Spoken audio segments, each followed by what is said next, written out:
Yes. I'm a little bit confused about dharma and swadharma, subtle distinction. Swadharma means dharma with traces of ego, or No, not necessarily. Not necessarily. In fact, let me explain this in a very systematic way.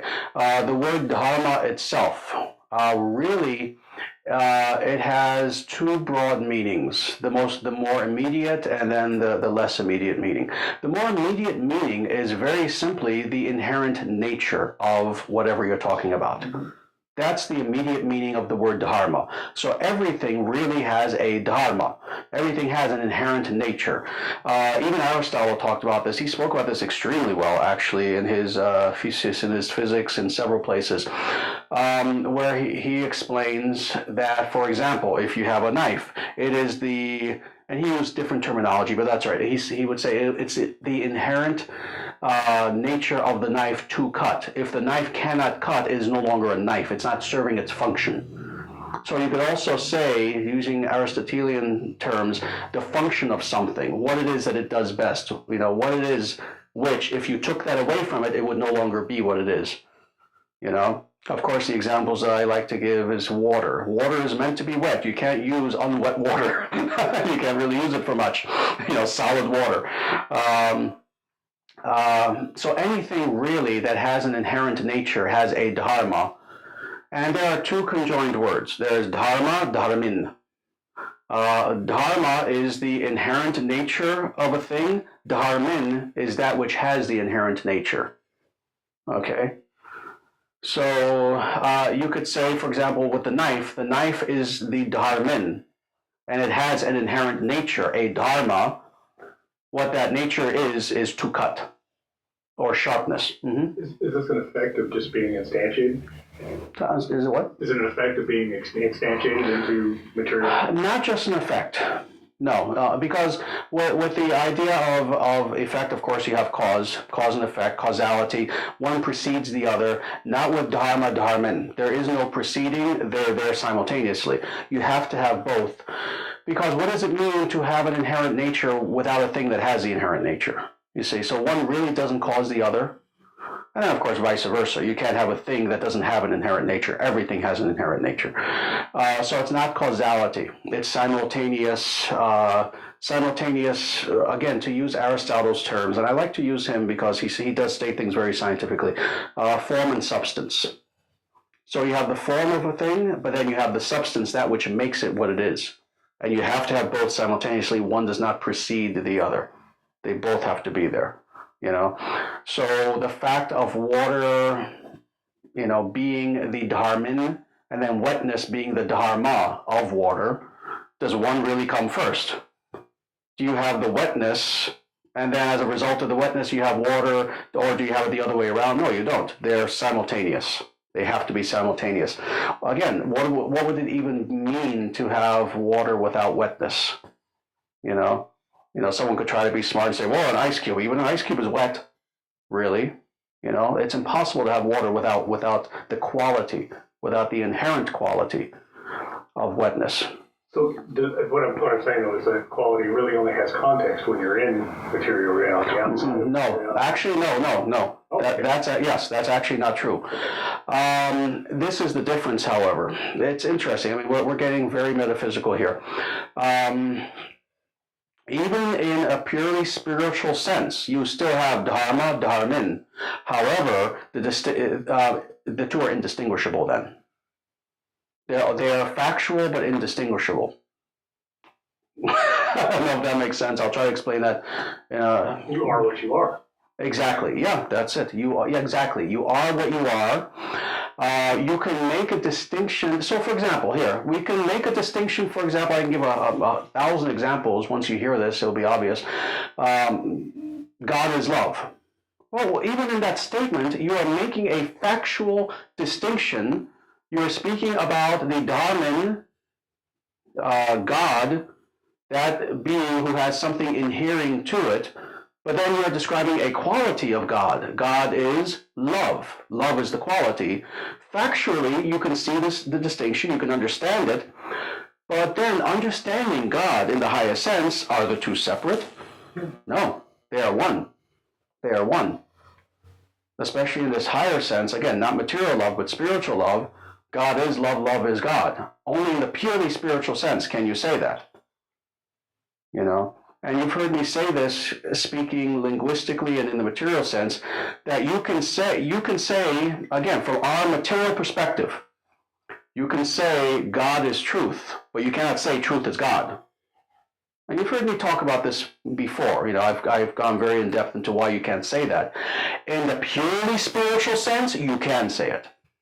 Because in the purely spiritual sense, when you're using that term truth, you're not merely talking about something factual. You know, the fact that I am sitting here is a truth, but it's just a factual truth. It's not an absolute truth.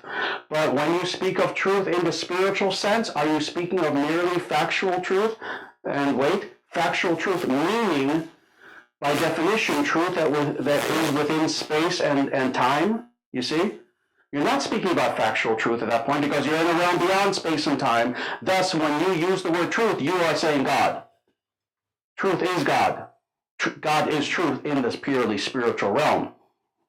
Because now you're talking about a truth that is not merely contingent, that is not merely true at that particular time in that particular place, but is eternally true, thus non-different from the divine.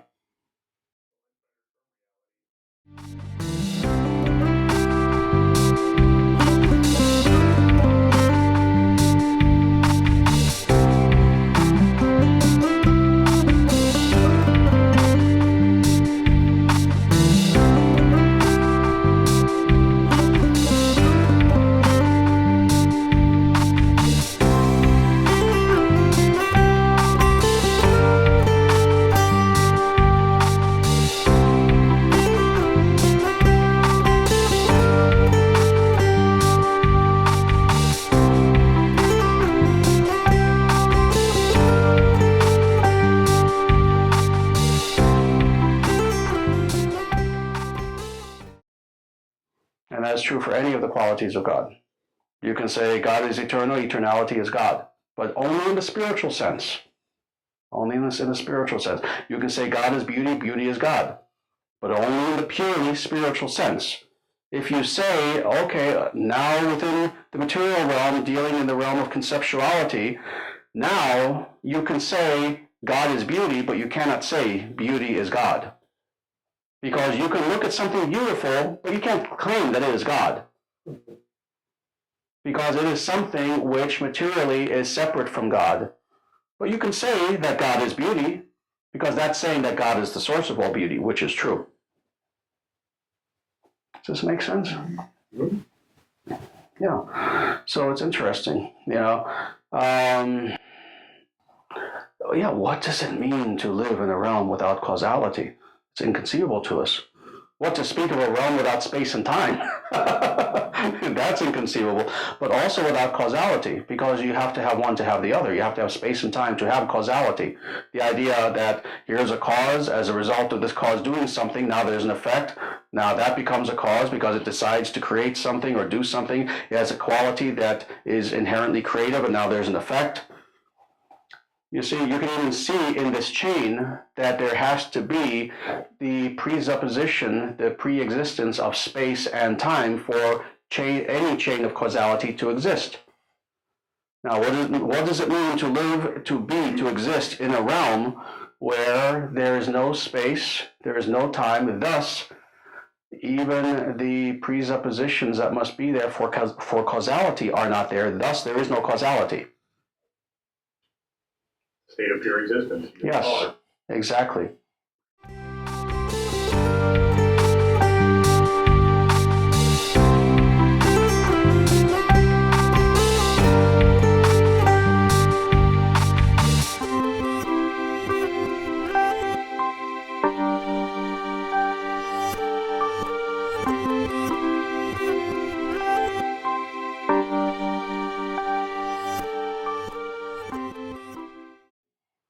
Now, of course, this is what gets difficult for people. You know, this is very deep metaphysics we're talking about.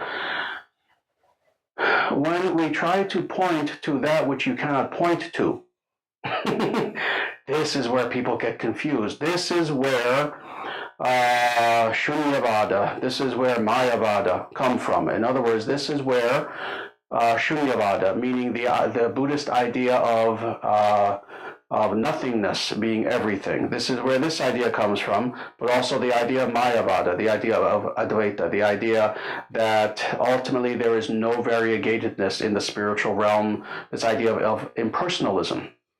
Because people can't understand, well, wait, how is it possible that we're talking about a realm where there is no space, there is no here and there? To even conceive of such a thing is very, very difficult. There is no time. There is no, well, this happened, a few minutes ago. Ooh, this is a realm without minutes. There is no, oh, well, I'm going to do this in an hour. There are no hours. A realm where there is no causality, there is no, well, this created this created this. What does it mean to conceive of such a place? All that the human mind can do is tend to think impersonal. Well, therefore, it must be just some energy. It must be just something that's just static, you see. Not understanding that within the spiritual context, there still is variety, there is variegatedness, there is depth, there is color. Color not meaning quite literally, brown, white. Colorization, meaning that there are mellows and hues within our very existence. There is still relationship. Even though there's no spatiality, still we are in relationship with God and with other Atmans, and it's impossible for most minds to grasp that you can have both. What is both? To state it simply, a realm without any of the laws of materiality applying, but yet laws of spirituality applying perfectly.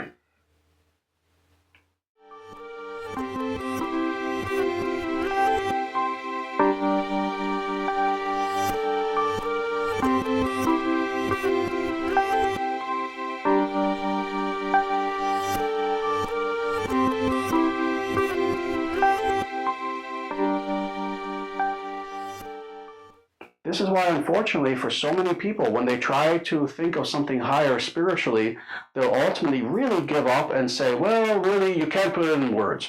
It's ineffable. It's not something you can describe. It's not something you can understand, not something you can think about. Therefore, it will be eternally a mystery to us. Well, we don't want an eternal mystery. We want the opposite. We want to embrace that divine so close to us that we and the divine, almost melt into each other, where we lose ourselves into the divine. We want the opposite. We don't want something that will remain forever a mystery.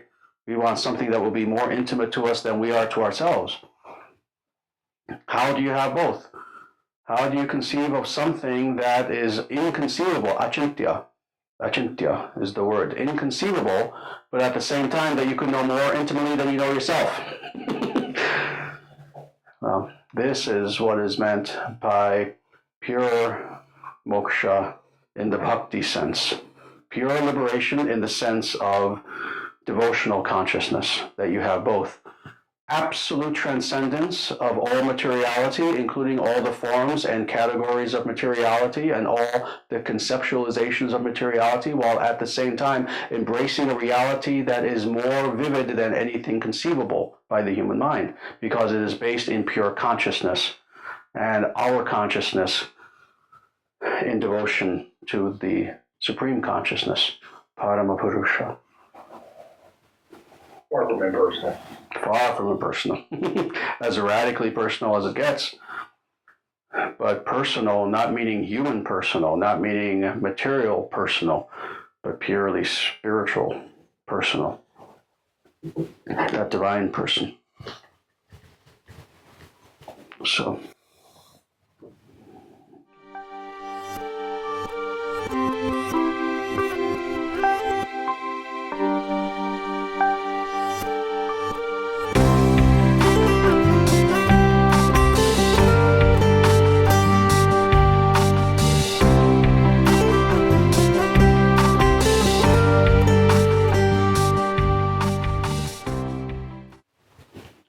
I think it is really very hard to imagine something beyond space and time and beyond something in reference to something.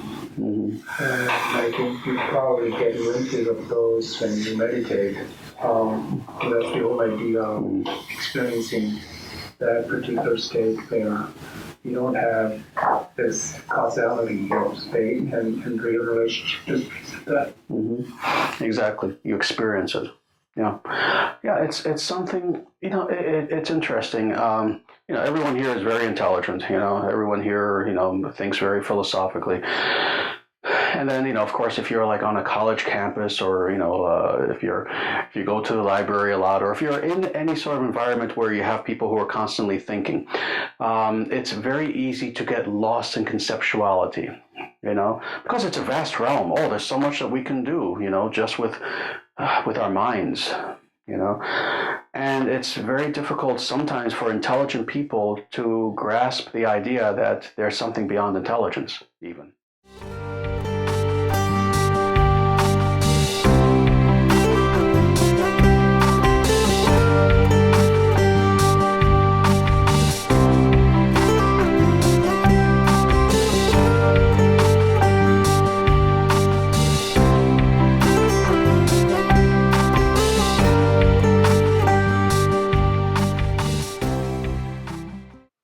We tend to think you're either intelligent or you're dumb. That's it. That's what we tend to think. You're either intelligent or unintelligent. But this is transintelligent, transintellectual. In other words, that's the third option. You're either unintelligent, or you're intelligent, or you've gone vastly beyond mere intelligence alone. And it's that third option that we're looking for. It's not that you lose intelligence. On the contrary, I say this all the time. It's not that when you achieve liberation, suddenly you become a mindless stone. No, you still have body, you still use intelligence, but you've transcended intelligence. You are not living as if you are intelligence. You see? When you achieve a higher state of consciousness, do you lose the body? No, you're simply living no longer as if you merely are the body, but you still have the body. Most people live as if, quite literally, they are the body. Their frame of reference, their focal point of reference is this.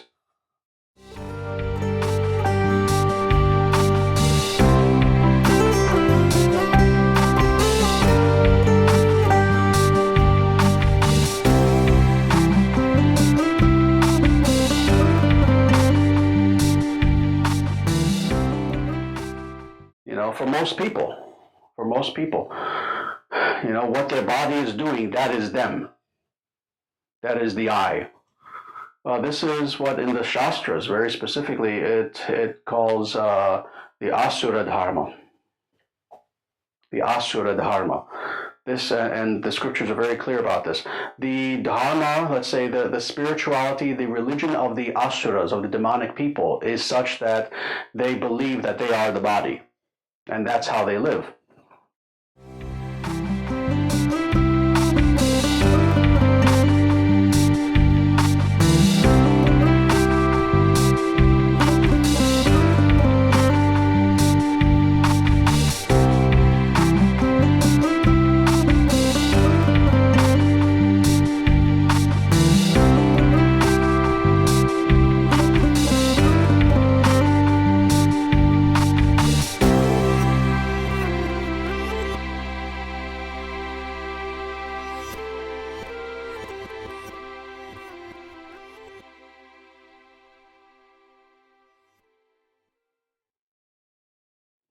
Well, when you make actual spiritual advancement, of course, you transcend that frame of reference, that focal point of reference.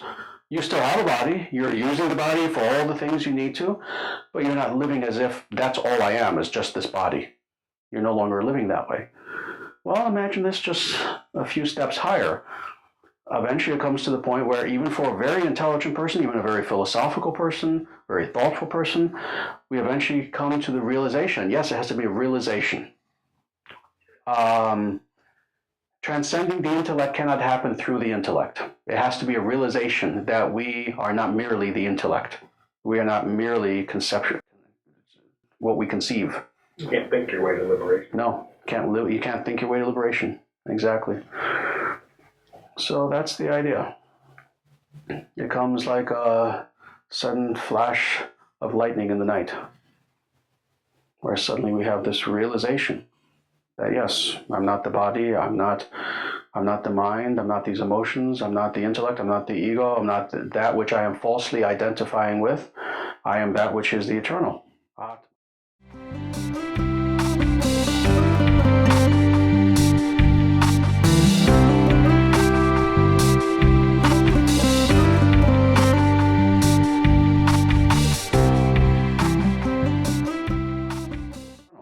Atman, that consciousness. So that's the idea. And yes, it's a realization that comes.